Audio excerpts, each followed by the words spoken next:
नमस्ते अनि स्वागत छ तपाईलाई स्ट्याटस क्रिएसनमा। अहिले तपाईले हेर्दै हुनुहुन्छ स्ट्याटस क्रिएसन। आज पनि मैले एउटा नेक्स्ट भिडियो लिएर आएको छु।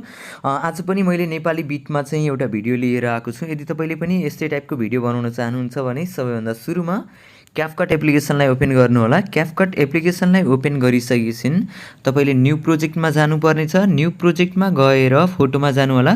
फोटोमा गइसकेपछि तपाईले यसमा चाहिँ फोटोहरु सिलेक्ट गर्नुपर्ने छ है।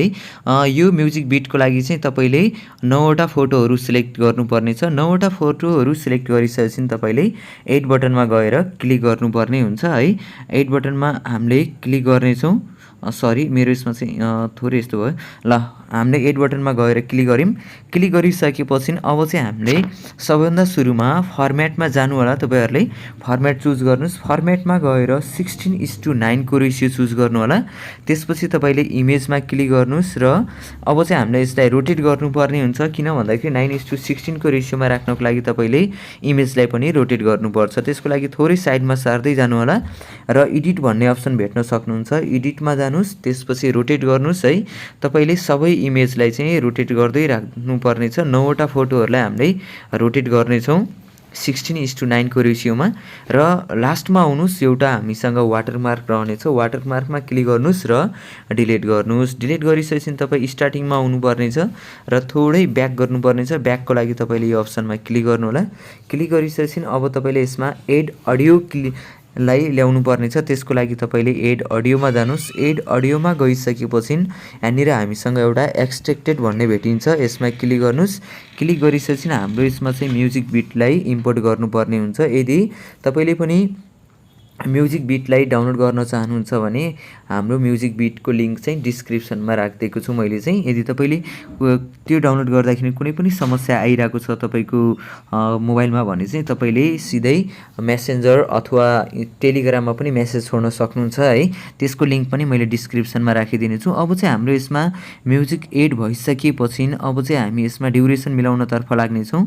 फर्स्ट इमेजको ड्युरेसन रहेको छ हाम्रो 1.1 राख्नु होला पहिलो इमेजको ड्युरेसन चाहिँ। अनि त्यस्तै गरेर नेक्स्ट इमेजको ड्युरेसन चाहिँ तपाईले 1.2 राख्नु पर्ने छ है। र यसको इमेजको ड्युरेसन पनि हामीले 1.2 राख्ने छौं र यसमा पनि क्लिक गर्नुस्। तपाईले यसको ड्युरेसन पनि 1.2 राख्नु पर्ने छ। र सकेसम्म तपाईले लास्ट र फर्स्ट इमेज र लास्ट इमेज बाहेक हामीले बीचमा जति पनि रहेको छ 7 वटा यो इमेजलाई चाहिँ हामीले 1.2 को ड्युरेसनमा राख्नु होला। 1.2 हामीले यो म्युजिकलाई पनि 1.2 मै राख्नु पर्ने छ 1.2 र यो इमेजमा पनि क्लिक गर्नुस्। तपाईले 1.2 नै राख्नु पर्ने छ र लास्टको इमेजमा क्लिक गर्नुस्। तपाईले लास्टको इमेजको ड्युरेसन चाहिँ हामीले 0.9 दिने छौं है।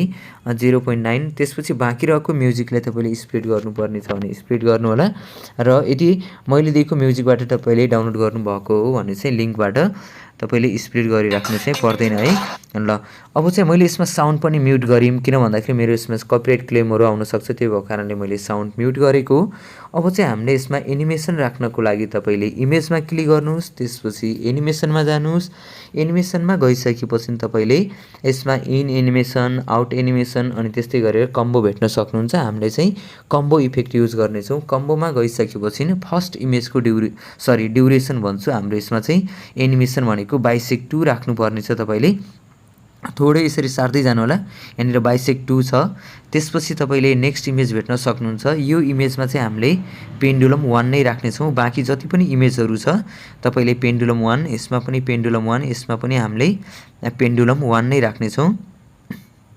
सबै इमेजलाई तपाईले पेन्डुलम 1 राख्दै जानुस् र यसलाई हामीले डन बटनमा क्लिक गर्नुस्। ओके यति गरिसकेपछि अब चाहिँ हामीले यसमा इफेक्टहरु राख्नु पर्ने छ। इफेक्ट राख्नको लागि तपाईले दुईटा इमेजको बीचमा आउनु पर्ने छ। इमेजको बीचमा आइसकेपछि यो इफेक्ट भनेको चाहिँ हाम्रो म्युजिक इफेक्ट हुन्छ है। तपाईले भनेको भिडियो इफेक्ट राख्नु पर्ने छ। भिडियो इफेक्ट राख्नको लागि चाहिँ हामीले थोरै ब्याक आउनु पर्ने छ। त्यसपछि इफेक्टमा जानु पर्ने छ र भिडियो इफेक्टमा जानुस्। भिडियो इफेक्टमा गएर तपाईले सिधै हामीले चाहिँ यसमा मोड इफेक्टमा आउनु होला। मोड इफेक्टमा गइसकेपछि मेटर इफेक्ट रहनेछ हाम्रो यसमा चाहिँ है। मेटर इफेक्टमा क्लिक गर्नुस्। मेटर इफेक्टमा राख्नको लागि अलि तल आउनु होला। यहाँनिर मेटर इफेक्टहरु राखेको छ र यसलाई ओके गर्नुस्। र अब यसको ड्युरेसन चाहिँ हाम्रो इमेजको ड्युरेसनको आधारमा राख्ने छौं र यसलाई कपी गरौँ। यसको ड्युरेसन पनि हाम्रो इमेजसम्म मात्रै राख्नु होला। एउटा इमेज मात्र है, फर्स्ट इमेज भने जस्तै हाम्रो जुन इमेज 1.2 राख्नु भएको छ त्यो इमेजसम्म हामीले यसको ड्युरेसन बढाउँदै राख्दै जानुपर्ने छ र यसलाई पनि कपी गर्नुहोस्। कपी गरिसकेपछि अब चाहिँ हामीले यसमा फ्रेम राख्नेछौँ। त्यसको लागि पनि तपाईँ थोरै ब्याक आउनुहोस्, भिडियो इफेक्टमा जानुहोस्। भिडियो इफेक्टमा गएर फ्रेममा जानु होला, फ्रेमको लागि फ्रेम। अनि त्यसपछि तपाईँले यसमा चाहिँ हाम्रो यसमा चाहिँ इफेक्ट रहनेछ। कुन चाहिँ इफेक्ट? यसमा चाहिँ हाम्रो लिड इफेक्ट रहेको छ, यसलाई ओके गर्नुहोस्। लिडमा गएर तपाईँले लिडको ड्युरेसन चाहिँ फुल लेन्थसम्म राख्नु होला। यति गरिसकेपछि अब हामी सेभ गर्नेछौँ। सेभ गर्नको लागि माथि एरो छ है, यसमा क्लिक गर्नुहोस् र हाम्रो म्युजिक भिडियो चाहिँ सेभ हुनेछ। तपाईँले चाहिँ यहाँसम्म यो भिडियो के कस्तो लाग्यो त्यस्तै प्रतिक्रिया दिनु चाहिँ नबिर्सिनु होला। अनि हाम्रो च्यानलमा तपाईँ नयाँ हुनुहुन्छ भने हाम्रो च्यानललाई पनि सब्सक्राइब गर्नु होला र भिडियोलाई लाइक गर्नुभएको छैन भने भिडियोलाई लाइक पनि गर्नु होला। र अब हामीले यसलाई फेरि के गर्ने छौँ, न्यू प्रोजेक्टमा जानेछौँ।